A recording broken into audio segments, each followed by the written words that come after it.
All right, let's get to the wide receivers here. Rashee Rice, he's got the Titans. We mentioned it, fellas. Gardner Minshew is starting this game. But, Jay, I don't think that leads to any kind of downgrade in a great matchup for Rashee Rice. No, I think Rashee Rice should still see plenty of targets, even without Patrick Mahomes. You look at his stats since Week 7, 12th in the NFL in target share, 5th in targets per game. He's been getting a lot of work. He's been the 6th best receiver in fantasy since Week 7 by points per game. And look, Gardner Minshew, this isn't a Tim Boyle situation at all. Minshew has shown that he can operate offenses before. He's in a decent system with Andy Reid, even if it's not imposing as has been in years past. And the issue with Minshew, it's not so much that, Minshew is more on the Nick Mullins scale where he can compile yards. It's just that he's not going to feel the pressure for the strip sack. Or he's going to throw some crazy interception. But he'll complete passes, he'll rack it up.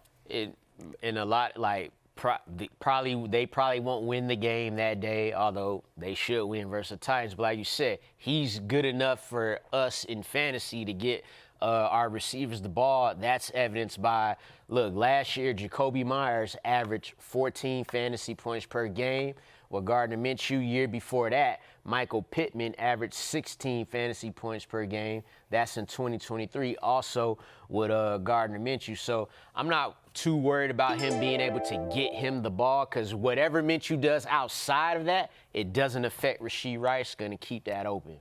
All right, this one, Barry Pie, Youth, 88? I don't know. Rice or JMO?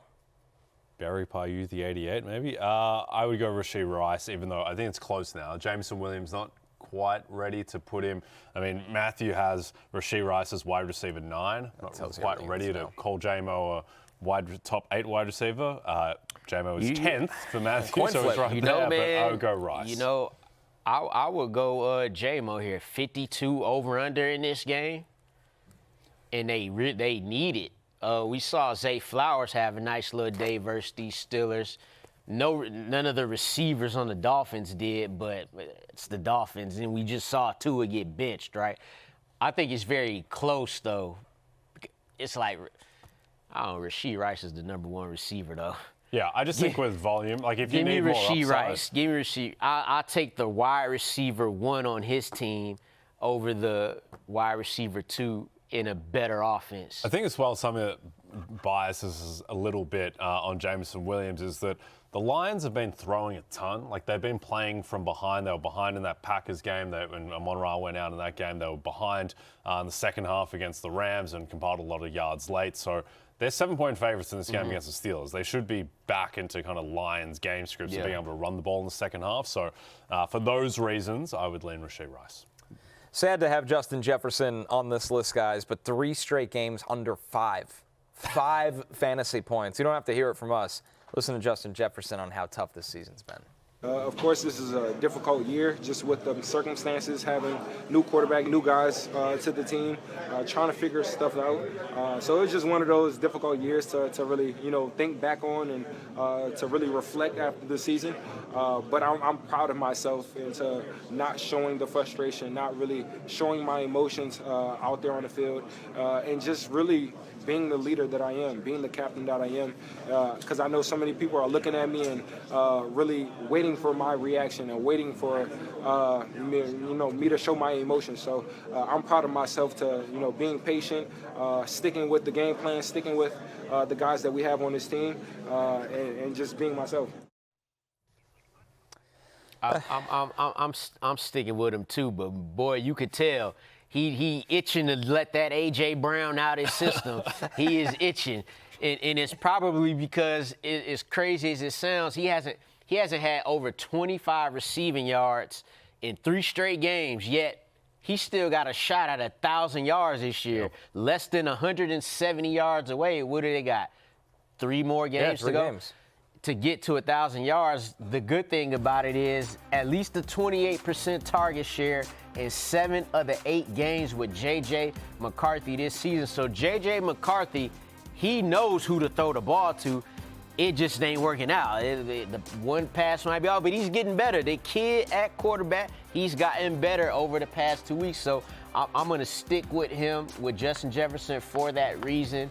I'm going to keep it open on him. What say you, Jay? Yeah, also, Justin Jefferson's trending in the right direction. He's gone from 4 yards to 11 to 22. He might even get 30 see yards that right there? this week. 30 yards and a numbers. touchdown. So the Brosma was the nadir. That was rock bottom because Jefferson on the sideline in Seattle being like, what the hell is going on?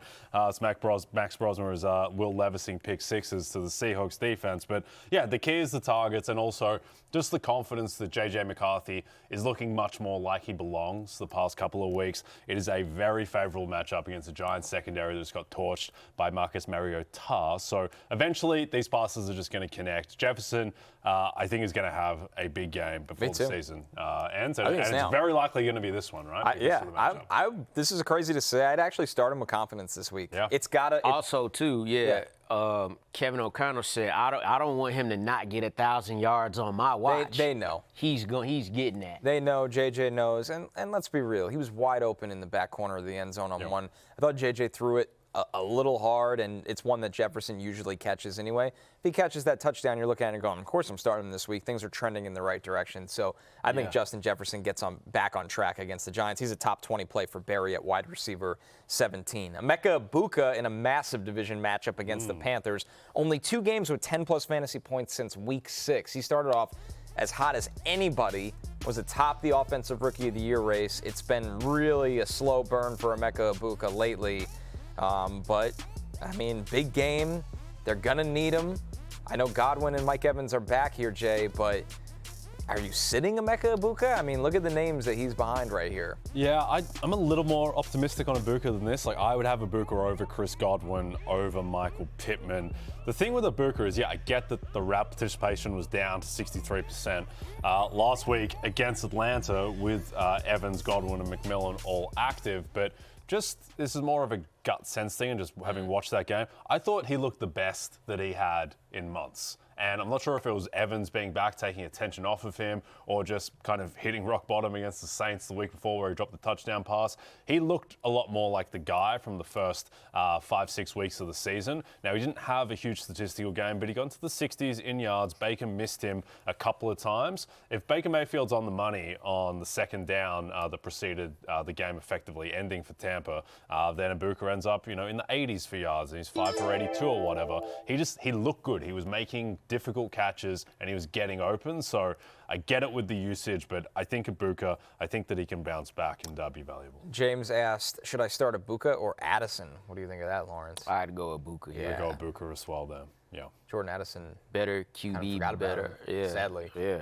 Yeah, I think QB, that better offense. The pendulum is going to swing back to Justin Jefferson over Jordan Addison because I don't think J.J. McCarthy's really viable to support 2 different wide receivers for fantasy. So I would go Egbuka there.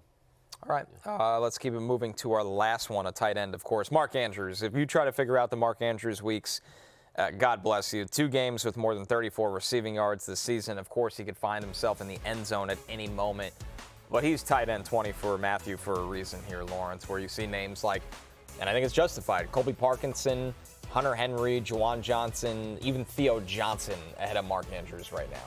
Yeah, you said it, Connor. He could end up in the end zone at any time, but that's just not a bet that I'm willing to take. We talked about this last season when he had 11 touchdowns, but the receiving yardage wasn't there. He's tight end 40 in fantasy points per game since week 12. In that span, he's had under 20 receiving yards in 3 out of those 4 games. He had the good matchup last week against the Bengals.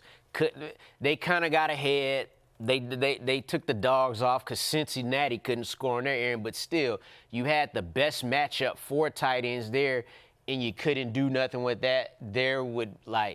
If you got Mark Andrews and you got Kyle Pitts on the same team, you're elated that you got Kyle Pitts on your team right now and could put him in over Mark Andrews. It's Kellen Winslow to you, Kyle Pitts. The real Kellen Winslow. OG. Right. Yeah. The OG Kellen Winslow. Yeah, I think you got to close it out on Mark Andrews, just given how ineffective he's been the past few weeks. But I do think for a sign of optimism, and it's not enough optimism to actually start Mark Andrews with anything resembling confidence, but I do think that Lawrence, your man Lamar Jackson, has looked the best that he has. This 2-week stretch is the best and the most spry Lamar has looked since I think the first 2 weeks of the season. Yeah, still not he not. It's not Lamar Jackson yet. He not MVP Lamar. He just like a normal quarterback that could win you the game. But these next few weeks, they're gonna need that. Yeah, it's like Pro Bowl alternate Lamar, not MVP Lamar. Yeah, that's fair. Yeah, for sure. It does feel like a little bit of a random extension for Mark Andrews at age 30. 3-year extension. I know tight ends age better than most positions. Yeah, I think it'd be that trust, man, that they have with the organization. There's so many other things he do on the field besides catch the passes. We know he ain't the most fleet-of-footed guy out there. Says a lot about what we could expect or Isaiah Likely, where he could be going moving forward. Right. Do you have a theory about Lamar and what's happened this season? Do you think he was just banged up and it's just taken ages to get over these injuries? Yeah, he didn't look as fast as he usually is to me. I mean, he outruns literally everybody, and you'd see a linebacker spying him be able to chase him down. It's like I've never seen that happen before. So with a hamstring, it could be really, really tricky. And he's a guy that his athleticism matters so much to the pass game because you're so afraid of him beating you with his legs that it opens up so much space. And when that goes, everything gets a little tighter. Yeah. So it's good to see him looking like Lamar. It was the not this week against the Bengals, but against the Steelers the week before that when he ran for more than 40 yards and he like took it upon himself to run the ball into the end zone. Like that's what you want to see. So the game against the Patriots coming up here, that's pretty much going to tell us what we need to know for the rest of the way with this team. Yeah, I think with Lamar, even before he did the hamstring against Kansas City, like the week prior against Detroit, he got sacked like 7-8 times by Detroit's pass rush. And it's like Lamar Jackson doesn't get sacked 7 or 8 times in a game.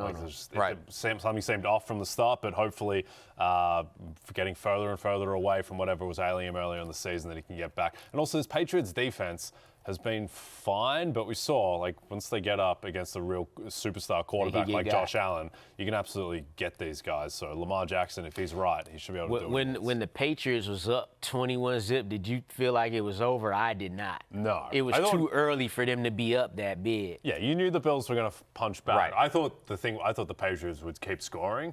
And they didn't really, outside of the Travion big run in the second half. But yeah, this Patriots definitely it's a middle of the pack defense, and if Lamar Jackson's on his game, he should be able to score, and that's why Baltimore are inching towards 3-point favorites.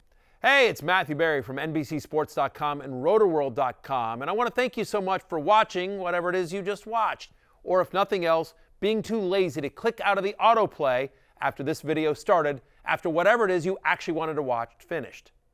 But now that you're here, I'd like to take a moment here to ask you respectfully now, okay? I'm asking you respectfully to subscribe to the NFL on NBC YouTube channel. You'll get the latest Roto-World fantasy news headlines, all sorts of great shows, including my own Fantasy Football Happy Hour. So go subscribe now. Again, I'm asking respectfully.